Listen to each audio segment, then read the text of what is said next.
try to work out something that's comfortable for me and for you all. All right, good morning. First off, thanks again for inviting me to come and give this talk. It's really an honor and a privilege to be here.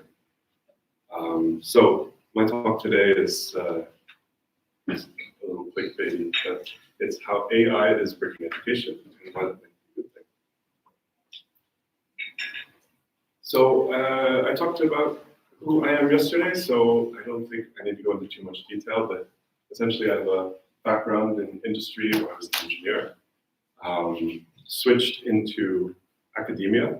I did a PhD and master's at Stanford. I studied learning sciences and artificial intelligence.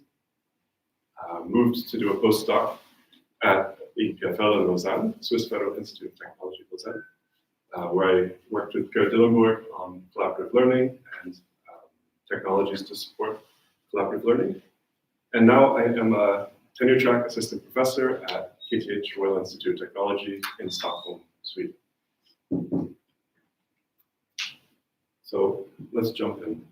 We had a nice workshop yesterday that I think set the stage for this talk nicely. We all know large language models are transforming education, whether we like it or not. More and more studies are coming out, surveys of students showing that essentially all students in higher education are now using AI in their studies.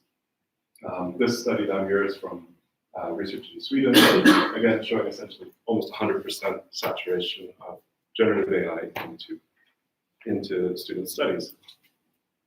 So we can ask, how are students using AI?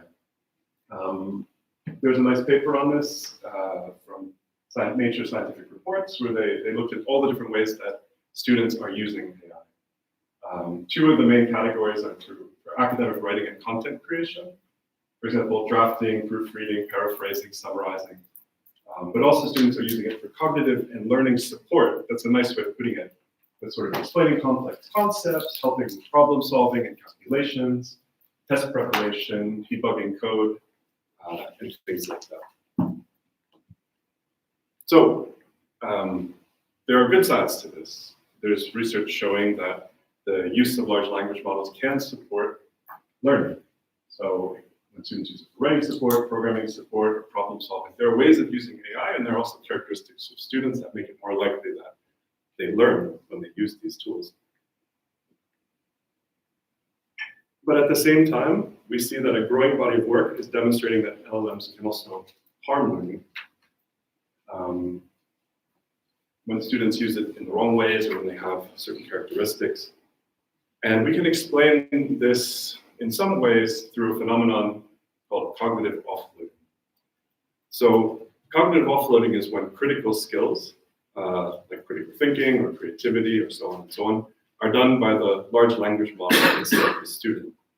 And so for students, I think it's important to know what to offload and what skills that they should do for themselves. A lot of students seem to know this.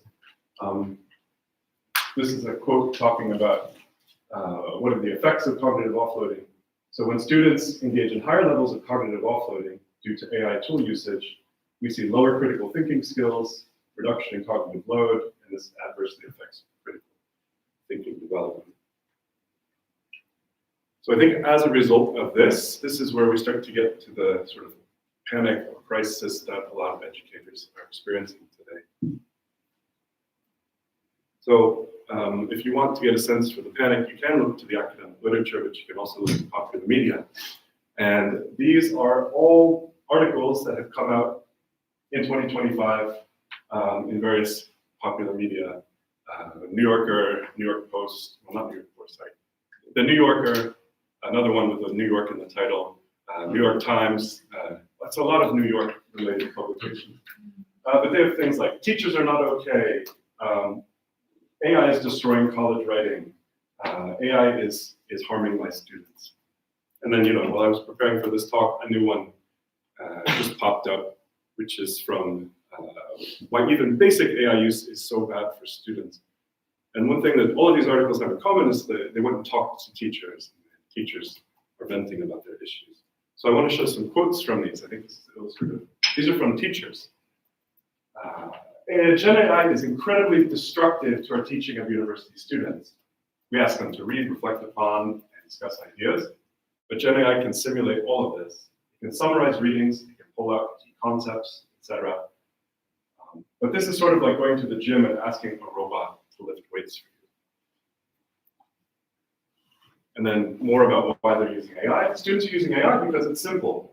I get it. I hated writing essays when I was in school. But now whenever students encounter a little bit of difficulty sort of fighting their way through it, they retreat to something that makes it easier for them. So this is about not being able to handle frustration or the difficulty that comes with learning. And the last quote I'm going to show is, I think, a nice one. Students kind of recognize that the system is broken and that there's not really a point in doing a lot of this. Maybe the original meaning of these assignments has been lost or is not being communicated to them. Now, the next question we might want to ask is, given all this, why are students still using generative AI? And if we look into the literature, we can find lots and lots of reasons about this. But in this talk, I want to kind of invert that.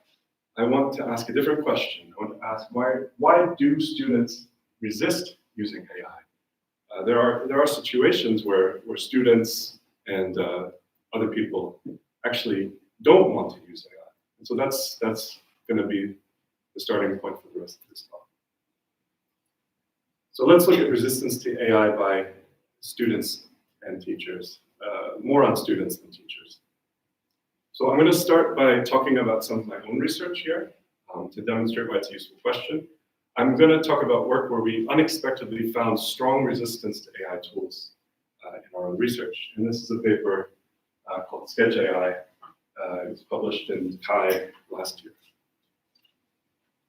So let's set the context for this. The context for this research is the Swiss vocational education and training system. This is the educational context that's taking place. In this, students learn through a combination of classroom practice and on-the-job training. So if you're a fashion designer, right, you go to class, you learn the theory of fashion design, but you also go to the workplace and do business. And in Switzerland, over 50% of all students go through this system. So it's the dominant educational system in Switzerland, making it pretty unique in the world. So here's an example from the fashion design apprentices. So imagine you're a first-year fashion design apprentice, and you're presented with a problem in the workplace. The client needs a dress for the awards ceremony. You're the student, right? And so you're excited about fashion, but you might not be able to come up with any ideas, or you might get stuck on an idea. This is called design fixation. And novices face these difficulties due to a limited understanding of the design space. Essentially, they lack the imagination of an expert, right? Whereas an expert who's been in the field a long time can imagine all sorts of different possibilities. So what we did is we aimed to support the development of creative thinking and imagination by designing an AI tool for students to use. And the idea here was that students could this is an iPad app, and they could sketch out their designs, but then what they could do is sort of refine and iterate on those designs using AI. So essentially, you send your sketch and a description to an AI tool, and it brings you back something nice. So here's a video of how this could work. So here's the sketch from the student, right? Okay, AI just improved it. Now I'm going to change something again. Make it a little roughly. AI improved it. Now I'm going to add some color. Okay, nice. Looks bad. But AI improved it, and now it looks really nice. Now I'm going to add some dots. Looks bad again. But lo and behold, we get something really pretty in the end. And that's how this tool works. And so what we did is we tested this tool with 29 apprentices in the classroom. This was a qualitative study, and we wanted to look at the potential impact of this tool in their creative workflows. And so we set up different scenarios. You're using this with the client, you're using this to develop blah, blah, blah, that sort of thing. So what did we find? We did have some positive feedback. Oh, it's cool, it's good for visualization, it's nice to have. But then we had some really interesting negative feedback. It's catastrophic. People should think for themselves. I don't think AI is needed in the fashion world. And I think it should never be used in the design process. So we didn't expect this. This was an unexpected finding from this research. And when we sort of thought about it more, our conclusion, or one of our hypotheses about what's happening is that, maybe I can move this. while generative AI can support some aspects of creativity, its core capabilities may challenge the identities of people who are using it. And when it challenges people's identities, they don't really want to use it anymore. This is a cause of resistance. And so now, building on that is a hypothesis, which is that students and others will resist or avoid or even be threatened by AI, even when they're allowed to use it, when they find the work that it's replacing to be meaningful to them. So this is sort of, again, this inversion, right? We don't ask why are they using it, we ask why aren't they using it. We start to see something, which is if they find meaning in their work, they don't really want to use the tool there. So we've followed up on this hypothesis in some more research. This is ongoing work, so it's not published. It's just for your eyes only. We've been conducting interviews with teachers and professors at KTH and also with students at KTH about generative AI and around this topic of meaningfulness and why they use it and why they don't want to use it. And so here's just a few examples. Here's a teacher explaining why she doesn't want to use AI for feedback, to give feedback to her students. What's most meaningful to me as a teacher is building relationships between me and my students. If I give feedback and they feel like, oh my God, this is AI generated, that can have a negative impact, and that would maybe build distrust with my students. So because this teacher finds feedback as a way to engage meaningfully with her students, she doesn't want to use AI. And here's a student explaining why he would rather have teachers working as facilitators and what he would rather have AI do instead. When I don't get value from the lectures, I'd rather use an AI. But I do think teachers should be there to guide us in the workshops and in the actual hands-on work. So more as a guideline than providing information, I think we need to still keep the human interactions. So again, this is more evidence that the meaningful activities are ones that people want to do themselves. And so let's move forward with this idea. So maybe generative AI is exposing a long-standing problem related to meaningfulness of education. And so if we come back to this quote, the students kind of recognize that the system is broken and there's not really a point in doing this. So maybe the original meaning of these assignments has been lost or is not being communicated to them. And so this is an idea that we've been working with, which is that it's not really an AI crisis, but rather it's a much longer, long-standing crisis related to meaningfulness of the work that students do in schools.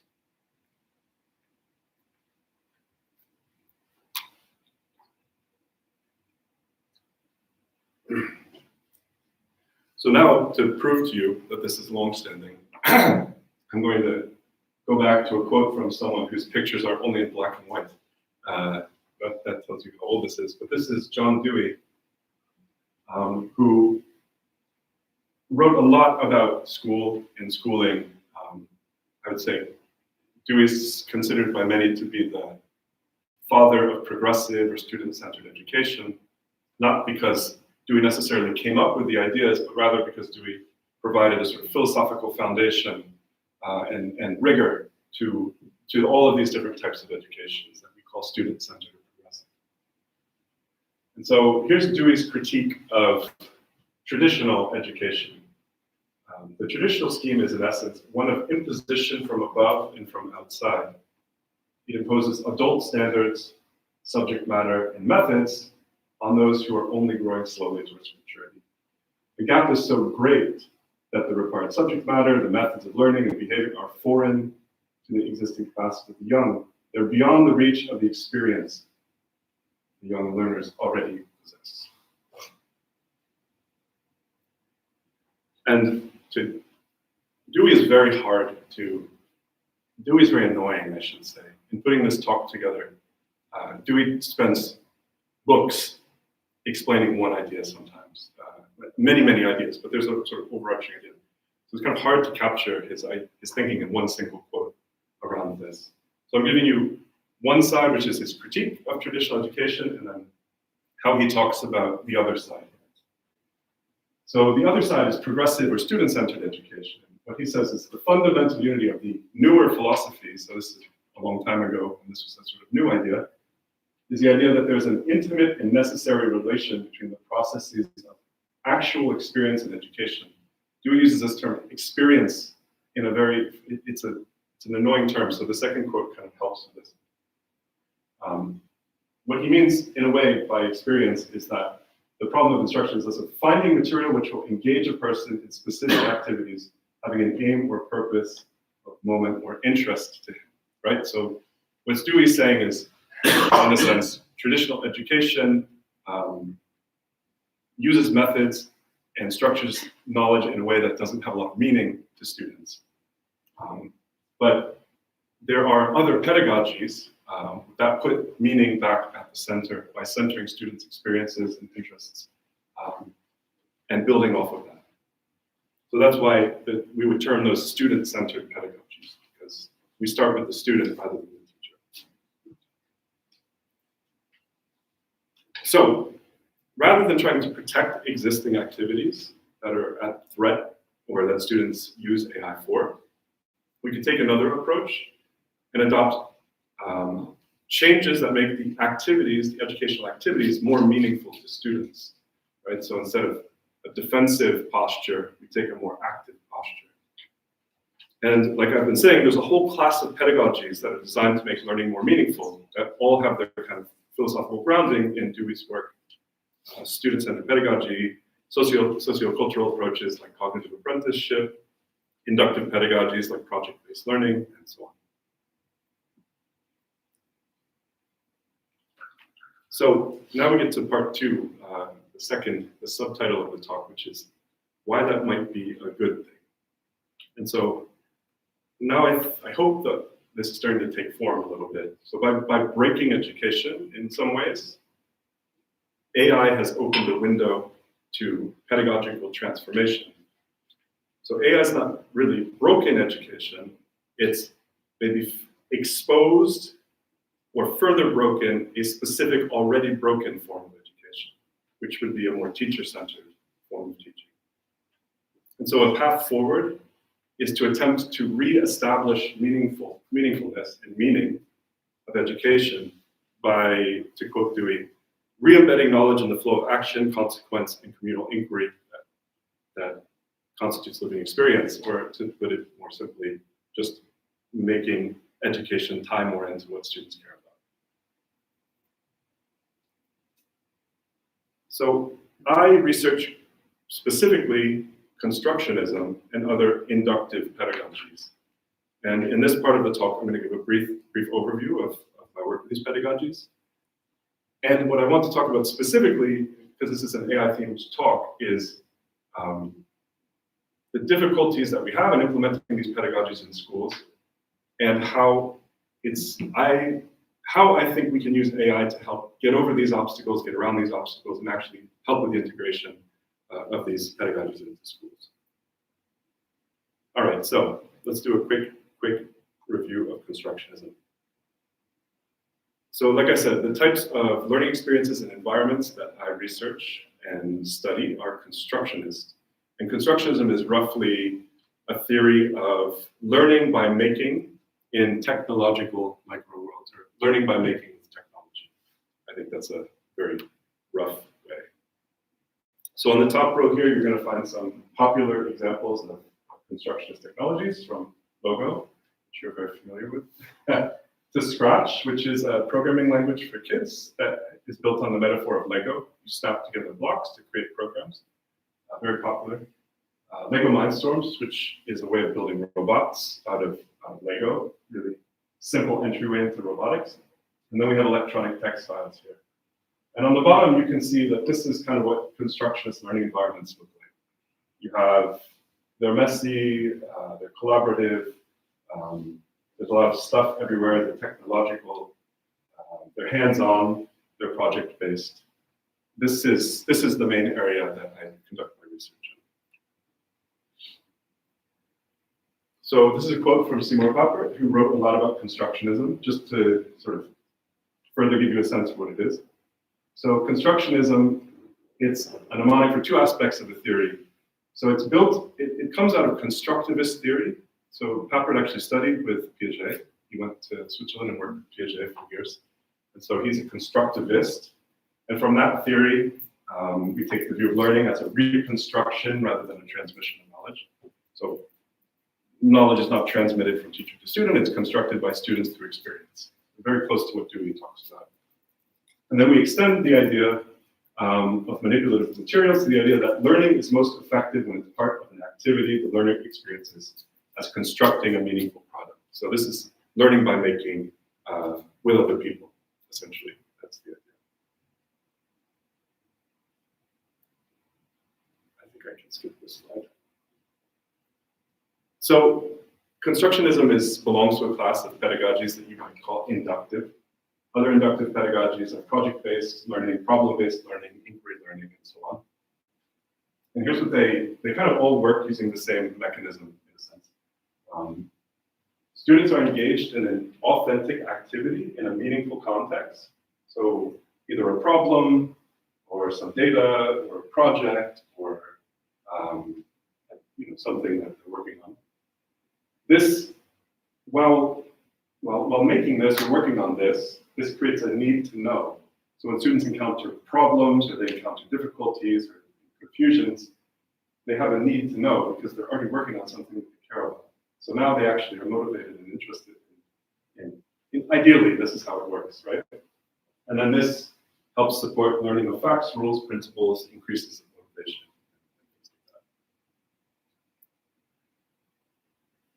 And so what constructionism is about specifically, I would say of all of those, maybe the most technological. It's usually focused on the use of technology in some way or the creation of technology in some way.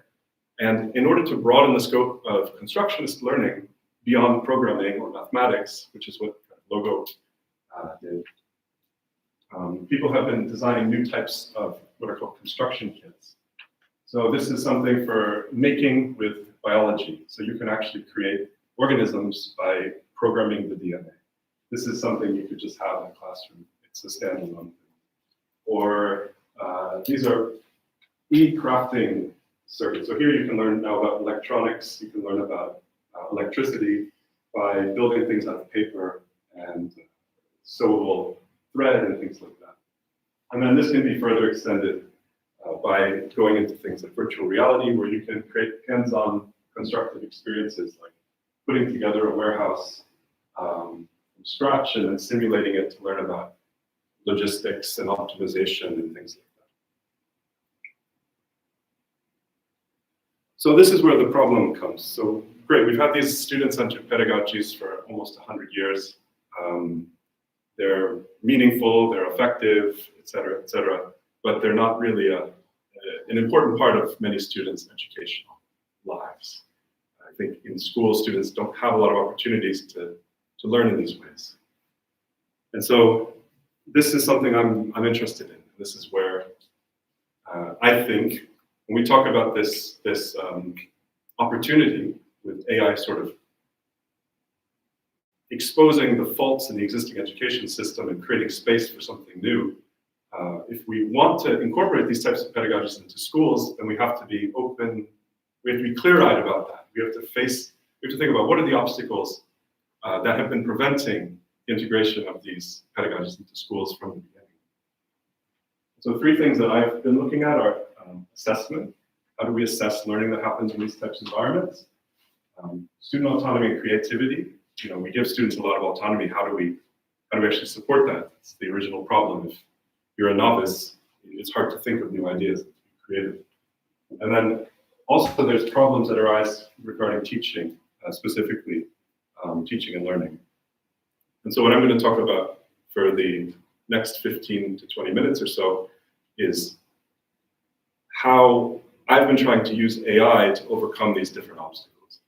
And then this, again, in the context of this talk, is about using AI in positive ways to enact positive transformations of schooling, as opposed to sort of trying to fight off AI and protect what we're already doing against it. So we'll see if you think it's compelling or not. And so the things I'll talk about in this talk are how we can use learning analytics to help with the assessment of learning in these spaces, student-centered and inductive pedagogies, how we can use generative AIs in ways that students don't hate and to support their creativity and autonomy, and then how we can support teaching and learning through the use of learning analytics dashboards in these spaces, or just regular old dashboards. So let's start with the first challenge, which is assessment. Assessment in these learning environments is challenging for a lot of reasons, because students work on projects that we can design, they work in groups, they work over longer periods of time. Within groups, students might specialize, so this is the person who does the programming, and this is the person who does the hardware or something. And so traditional forms of assessment don't necessarily work so well as what's happening. So the work I'm going to be talking about here is based on this paper, or not based on this paper. This is the paper where you can read more about this if you want to. It was in ETRD. So let's set the stage. This work I'm going to talk about took place in an educational makerspace with high school students. And then students worked over 2 years. It's actually 2 different cohorts of students. Over the course of a full year, they worked on long-term projects using digital fabrication tools.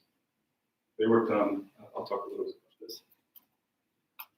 So they worked on 2 projects mainly. So the first one was this thing called the Omni-Animal, where this was to teach them about 2D, 3D design, how to use the tools. But essentially they start with this, and then they have to create this design, not this exact design. But they have to create a design that when you cut it out and put it together, you can create a 3-dimensional animal. And then after this, they did something called a Rube Goldberg machine, where we broke the students up into groups, and then what they had to do is each group had to create a stage in a Rube Goldberg machine. The Rube Goldberg machine is kind of a funny contraption that does nothing. So it's, this has to move forward, and when it does, it goes over a candle. The heat sensor senses that the candle is there, and it sends a signal to this thing, which pops the balloon, which triggers a sound sensor, and so on and so on. That's what they had to work on. This is what they did over the course of the day. And when people would look into the space from outside, a lot of the times they would ask, yeah, but what are they learning? They're just playing around. What is actually happening in this space? And I think that's a question that is important to answer. And so in the first year, I said this was a 2-year thing with 2 different cohorts. In the first year, we created a paper-based assessment where we asked questions like, you come home one day and find your coffee maker has stopped working. How would you fix it? And the idea was to try and get at this idea of problem solving. We saw that students were getting better at problem solving as they worked through the course, and so we wanted to try and capture that. So we created all these scenarios, and we asked them to explain what they were doing. But we didn't really get good results from this.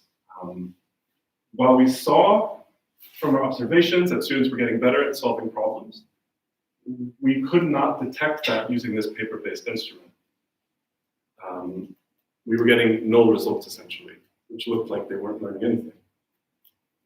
So then we hypothesized that maybe we needed a new type of assessment to measure the changes in the skills that students were learning. So hands-on problem-solving skills maybe don't transfer to paper-based problem solving. And in the following year, we developed these hands-on tasks to try and measure problem-solving skills. So on the left is what we call the gearbox problem, which I'll explain in a moment. And on the right is a flashlight repair project. And we set up a study where we had students work on these tasks before and after the course. And the idea was that, well, let me explain. I don't know if I do this. Yeah. In each of the tasks, we're going to focus just on this one task. The idea is that students, before and after this long course, would get this problem. This is what they would see here. They would not see this. They had no idea what this was. They just saw a bunch of pieces on a piece of paper, and we said, do your best to put that together. And if they could do it, again, they didn't see this, they didn't know what it was. They had to kind of infer this just from the affordances and shapes of the parts. The idea was that they would get to here, And then our idea was, okay, we count the number of students who got to hear before and after, and be able to say that they learned. But this is actually what we saw. This is the final stage of what students actually did. So I think maybe we've got one here that actually finished, and the rest did not. And so again, did we fail? That was the question. No, we didn't fail because we had process data, and this is where this sort of learning analytics lens comes in. We were able to classify every one of the moves that a student did. So we could turn video like this into data sequences like this, where each color is a different kind of action.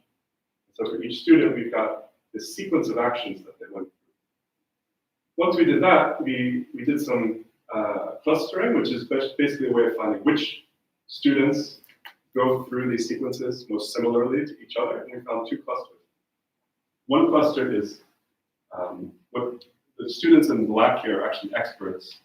So all of the experts, we had graduate students in mechanical engineering, came into this cluster. All of the pre-students before the course were over in this cluster, and then the students who'd taken the course were somewhere in between. So that was an indication that maybe we had found something. And when we looked at the nature of these two clusters, things started to become really interesting. So each of these shows the expert and the novice cluster, expert and novice, and these are the types of things that they did. So for example, the expert cluster did a lot more rotations than the novice cluster. Or the expert cluster did a lot more mounting of axles than the novice cluster, putting axles in here. And then the most interesting one is this, that the expert cluster did all meshing actions, taking two gears and meshing them together. And there's not one single meshing action in that group, ever. They never, ever put two gears together in the whole sequence of working on that. And so what we did is we looked at the proportion of mechanical actions. This is meshing, rotating, things like that. And we compared this to how close that they got to the solution. And we found a very tight relationship between these two things, where the higher the proportion of these mechanical actions you did, the closer you got to finishing this thing. And what we see is that down here, very few mechanical actions, very far away from the solution. That's all of the students before the workshop. They were all down there. Up here in red, we have all those experts. Those are the ones that we would expect to do really well. And then what we see is that these are, in green, are the students who actually went through the workshop. And we actually see there's some down here, but they're kind of all moving up into this area as well. And you can think of this as almost a path of expertise that they're following. So as a result of taking part in this workshop, students did start to become more like expert mechanical engineers. And so the key idea here is that the ways that we had of assessing learning before this, using paper and pencil and so on, weren't working. They were misaligned with the things that we wanted to measure. But by changing the tasks and by using these learning analytics methods, we were able to quantitatively measure change in students' problem-solving skills. And we were also able to capture the nature of that change. And so to bring it back to this talk, a long-term goal of this type of work that I'm doing is to explore new perspectives on assessment that embrace the variety of projects that result when students are given more freedom and autonomy to choose what to work on. And so this is embracing that variety and embracing that and trying to change the way that we assess so that we can still understand the learning that's happening when students work in these ways. And I think this work illustrates one way of using AI and machine learning to make visible forms of knowledge and learning that are invisible when standard assessment methods are used. And since then, I've been involved in a number of other projects that use machine learning in this way. Yeah, I'm not going to talk. All right, so our second challenge is supporting student autonomy and creativity. So constructionist pedagogy, it emphasizes the creation of personally meaningful artifacts. And this personally meaningful part returns a lot of autonomy to the student. But like I said before, this introduces a new challenge, which is that students are novices. They're not experts in the domain, so it's hard for them to come up with ideas. So you remember this, right? This was the failed attempt at supporting autonomy and creativity with AI. So you know it's harder than it seems. So the question of this research was, can we design AI tools that don't replace the creative activity that students find meaningful, but rather support it? And this is another paper, also at CHI conference. And here's the tool that we came up with. I'll show this again. But the solution was to try and create a generative AI tool that did not replace the drawing and the actual act, sort of where the genesis of creation that designers seem to find really meaningful, but rather to help them more in the, what we'd call maybe the divergent thinking process, where they're sort of coming up with ideas. Students do things like mood boarding. They go on Pinterest, they find ideas that they like, and they collect them. And the idea here was to support that process by using a generative AI tool. So let me show you how this works. This up here is you press some buttons to generate some random designs. These are pulling out of these are being generated by artificial intelligence behind the scenes. It's not a very sophisticated AI. So you can also see the quality is pretty low. Again, like this actually helps, but these are not super professional looking artifacts. Once you've generated something you like, you can drag it here and here, and then you can actually mix the designs. And so if you really like the shape of this, you can pull this over here. If you like the color of this, you can pull it over here. And once you have that, you can go over here and move it around in this space. And here you can change things like sleeve length, pattern, color, and so on. So I'll show the video again so you can see how this works. So it generates some, you see they're really weird designs, but so that's the shape and that's the pattern. And now let's say you want to make the sleeves longer, you could do that. Or even shorter, you can do that. Add a pattern, great. That's the kind of thing you can do with this tool. So admittedly, far less powerful than the other tool that we had created. You get the idea. So the question was to see, how does this tool support creativity? Does this do a better job, sort of reducing the power, but maybe increasing the expressiveness in some ways? So we ran qualitative and quantitative studies with the students. We compared this tool to a tool that was more like the one I showed before. This is a tool where you type in what you want, and it generates images and produces fairly high quality, professional level images.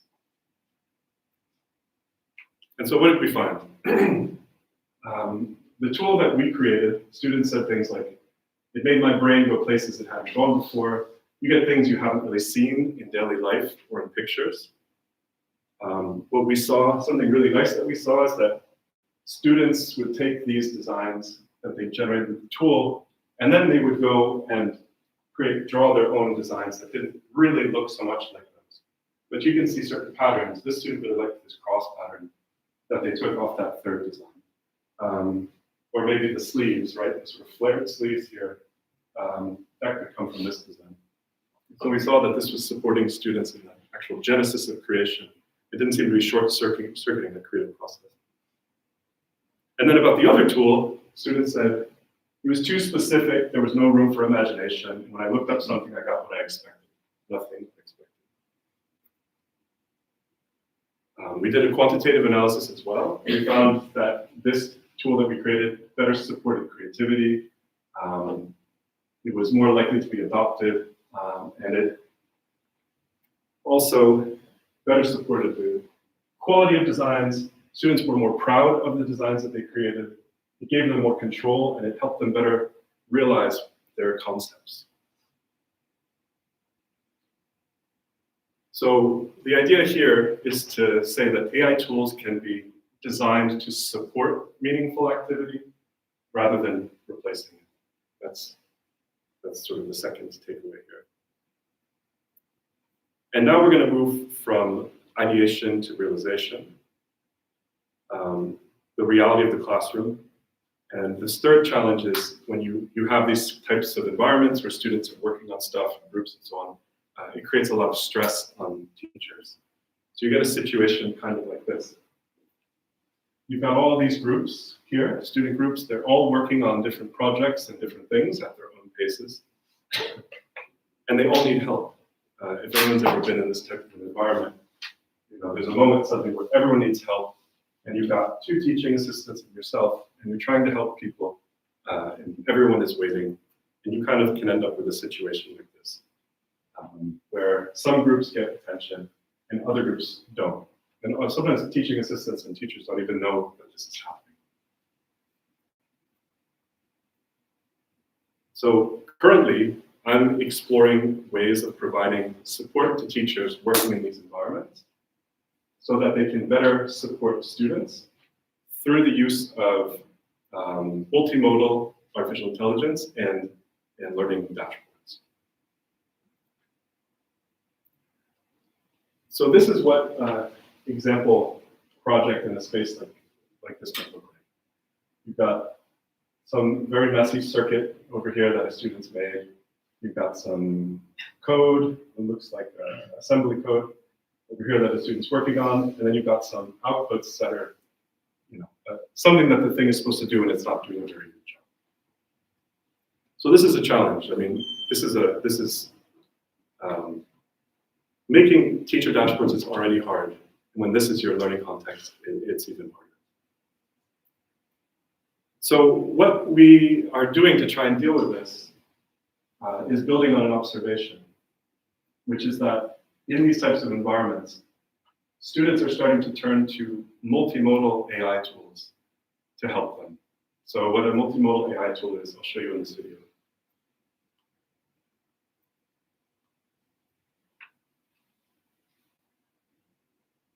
So it's this person's looking around. You can't hear what I'll say. The AI is saying, I see a speaker. The person writes here and says, what is this? Well, the AI responds, that's the tweeter. Over here, they're looking at the diagram. They draw an arrow and they say, what is this for? And then the AI says, adding a cache between the server and database could improve speed. And so the idea here is that a lot of AI tools have been restricted to the digital realm, writing and programming and things like that. But with multimodal AI, we're starting to move into the physical realm a little bit. And students are starting to use these tools. And so the idea now that we're working on is to lean into that, to give students access to these tools that they can use. So each student then would have a multimodal tool that they could use. To try, this is the hard part, to try and constrain the behavior of those tools so that it supports students in the ways they want to be supported and it doesn't short circuit or take away from students the things that they want to do themselves, right? So these tools have a problem where they always want to solve your problem for you. And so that's a design challenge that we're working on. But the second thing here is that we realize that if every student is working with tools like this, this can provide us with really nice data that we can use to create dashboards about what students are working on. And so we're trying to integrate all of this together right now at KTH. This is a project. We have some funding for it. This is the idea of the project. We're collaborating with teachers working in experiential learning contexts across the university right now on this project. And we want to find ways of designing large multimodal tools to support the development of students' problem-solving skills. And we'll be opening, at KTH, we're opening a sort of central makerspace over the next couple of years, and I will be directing that project, and hopefully we'll be doing this in a responsible and useful way as part of the project. So, conclusions. There's a lot of obstacles to integrating student-centered inductive pedagogies into schools. In the work I presented here, I illustrated ways that AI tools can be used to find paths around these obstacles. It's not necessarily an easy path. There's a lot that wasn't addressed in this talk, but it might be possible. So, and then maybe in a nutshell, the takeaway message of the talk is AI has not broken education, but maybe it's just further exposed a specific, already broken form of education. Teacher-centered, calling it broken is a little bit mean, but you get the idea. A path forward is to look for ways to reestablish the meaningfulness of education to students. Student-centered pedagogies center meaningfulness. That's essentially the core of what student-centered pedagogy is.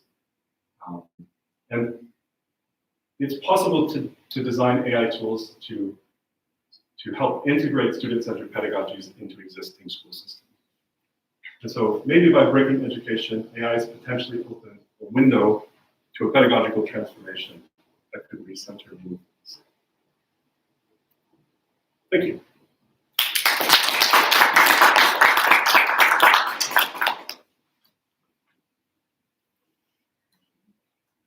We have time for a question. Great. That was good. Okay. That's really nice. I think the idea of turning AI into something that you embrace rather than something you hide from is in a practical way is good. Yeah. One of the things about essentially different kinds of problem solving in different kinds of domains is that they are very difficult to transfer between. Yeah. Your example of the electric kettle and what would you do if it didn't work? For most people who've never encountered taking electronic and things apart, they might know in the abstract that basically you try to break down the problem into parts, etc., etc. Yeah. But how you apply that in the electronic in the electric kettle case is not something they've experienced. Mm. And I thought your example of the little, I thought it was a differential that they were making. But It is differential. Yeah. Okay. Yeah. Well, I know about cars, and I know about gears. Yeah. But the fact that some of the students didn't even place the teeth linking it implied that they had no knowledge of what is possible with these kinds of parts. Right. And as they got, so I've got a question and a comment. I'll do a comment first. If once they had got good at that,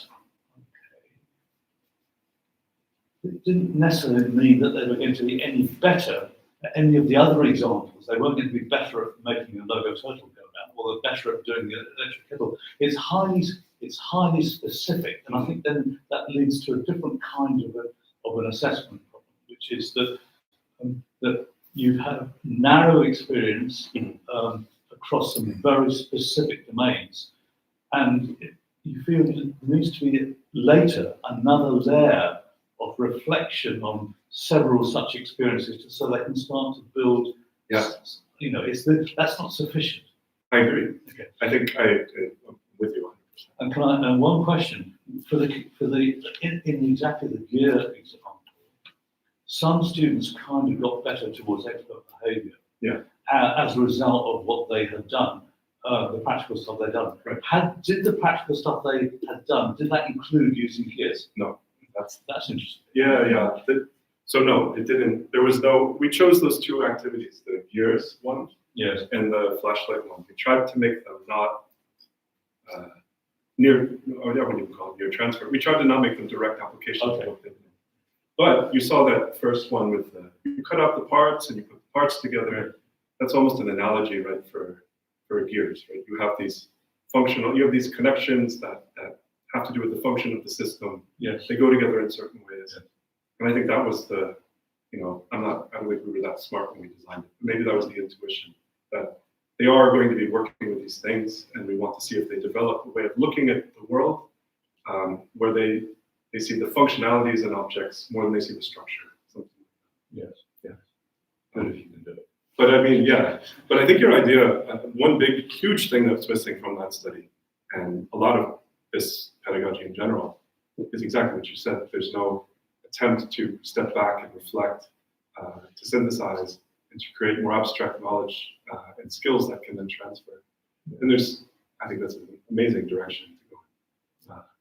And you have to make that meaningful, and that's hard. That's hard. Yeah. I mean, I guess the further away you get from things students really care about, the meaning becomes more abstracting. Yeah.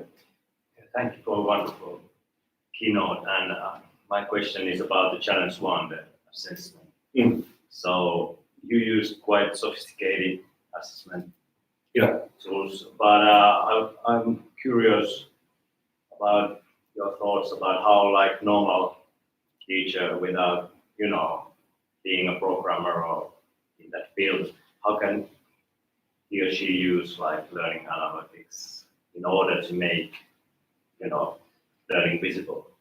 I think the workshop today may talk about that. Okay. But I think at least within the field, I think one of the answers to that question is through visualization provided. So you don't give the raw data back to teachers, rather you have a system that does all the processing and provides sort of high-level useful feedback to teachers, but they can then act on. Your talk, you showed a bunch of examples of this, like the one with the circles, right, where you can see how much you've mastered certain concepts. The skillometer. Yeah, the skillometer, exactly. And so there is a field of research called multimodal learning analytics, where the idea is to try and capture data in, not necessarily, but sometimes in spaces like this, that allows you to derive meaningful and actionable information about students. And then from that now are coming multimodal learning analytics dashboards, which are designed to face teachers. And it's a lot, right? A lot of this is basically still in the realm of research. There is some stuff being implemented. There's a group down in Australia that's doing some interesting work with health education on this topic. Robert Martinez Maldonado is doing cool work on this. But your point stands, which is that, is this realistic to roll out in every classroom around the country? Probably not. Without these like closed systems that, you know, not everybody has access. Right. But the last thing I showed is maybe a step away from that, which is students are using devices all the time. Now they're using multimodal AI all the time. They're collecting multimodal information through these devices. Now we don't have to instrument a room with all sorts of sensors and so on. It's there, right? So that solves the infrastructure problem to some degree. If students have AI tools and they're using those AI tools, the infrastructure problem is partially solved. Now it's a matter of collecting and processing that data in a safe, privacy-respecting, ethical way and in a useful way, so that teachers can use it. But I do think that that's probably a good direction to go.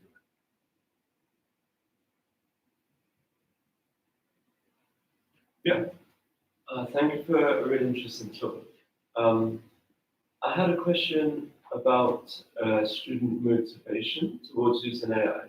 So I thought it was very interesting the fact that earlier when you showed the fashion design AI, students complained that it was taken away from their identity and I guess creativity. And I get that, because if I was using AI to do to basically come up with ideas for me, I'd kind of feel like that's cheating and personally taken away from my, I guess, not just the joy of doing it, but also my kind of own confidence in the subject. Mm-hmm. However, could a kind of opposite pressure be if other people who don't perhaps care so much about that are using AI, then you might fear that even if personally you might say, okay, I'll do this job and I'll do it myself, and you know, I'm quite proud of the fact that I did this on my own. However, maybe it's going to be not as good as someone else who just used AI and did a much better job. So could that be a pressure that kind of goes against that? It is in, for example, if you implemented the AI tool that helps students in the classroom, if there was a commercial version that could have a lot more features and do an extremely good, like, professional level job, might they not be inclined to use that? Interesting. I mean, there's a lot I didn't talk about in this talk. But with respect to the meaningfulness, or what you're talking about, if I understand it, is students who value the product may turn to using AI because they're afraid that what they produce may not not as good as what other students are using, and then they may look bad. Something like that. Yeah, basically, it's kind of the thing of it feels like cheating, but if other people are doing it, I'm going to fall behind if I don't do it as well. Yeah. But there was a talk yesterday about fixed and growth mindset that I think kind of talks to that a bit, in the sense that this could, so there's, I didn't get into the psychological stuff, right? There's a whole bunch of psychological aspects of the student are going to also influence very much what they find meaningful, why they use the tools, things like that. I think what I was trying to do is simplify that down to, if you can make it meaningful, they won't use AI. I think that's it. But there's lots of, then that, I didn't open that door. How do you make it meaningful? What does meaningfulness mean? That's a messy door to open up. But one of the ways is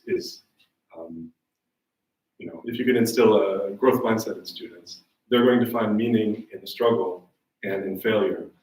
They're not going to value the product as much as they value the process, right? So that's one way of manipulating that situation. And there's growth mindset interventions that take 30 minutes and have huge effects. For example, right? Yeah. Yeah, related to that, I had also in mind that the practical side, that, let's say that in the class there's like 20 students that want to become designers, and one of them masters AI tools, and she or he gets hired and she can do all the jobs of the 20 designers. So there's not basically any job there. I mean, that's just a realistic scenario. Like some of the jobs are going to vanish. I mean, or just one people are going to do what 50 people was doing before. Right? This is another sort of so it's kind of can of worms. Also like idealistic thinking. But I mean, I think we have to, as educators, we have some say in what it's important for students to learn and do. And I think once you've made that decision, then we have to, if we've decided that right now it's important for students to do these activities and learn how to draw or learn how to do whatever.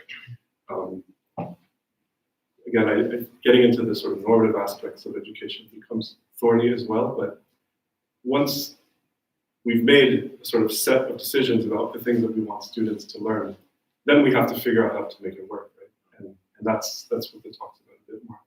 But if society has decided that writing an essay is no longer valuable, maybe as teachers we still think writing is valuable. We still want students to learn how to write. And then it's our job to find ways of motivating students so that they engage in those activities and get the outcomes that we care about. Maybe they don't learn how to write. Maybe it's not about learning how to write, but it's about critical thinking or logical argumentation or something. There's things that I think AI does well and things that humans do well. So it's not kind of like one or the other, but what's the right balance of how to use AI to foster creativity, to kind of keep the identity, but still be competitive in the world we live in where AI is. And actually, this is kind of parallels. I have a workshop later today about creativity that's a lot of overlap with this. I'll talk about it. Yes, I think it's very interesting, so thank you. But you can already among 1.5 to 3 years old children, you can see different level of creativity. Yeah. When they play, when they do a lot of different things. So those children that have less level of creativity, they might be helped by AI, but those children that have high level of creativity, will the AI destroy their own creativity? Possible. Yeah, that's. We don't know. Of course, we don't know, but what Well, I think it has to do with the way it's used and implemented. And if we're not really paying attention, it's kind of like you give kids iPads and don't pay attention to what they're doing. They're not gonna learn very much. But if you give a kid an iPad and you really structure what they're watching, they can learn quite a lot. I think it's again the tool itself doesn't have an inherent power to do anything. It's how it's implemented. They can use a lot of children's computer game today to dress avatars, whatever. Yeah. There's a lot of those type of programs that they use. Yeah, yeah.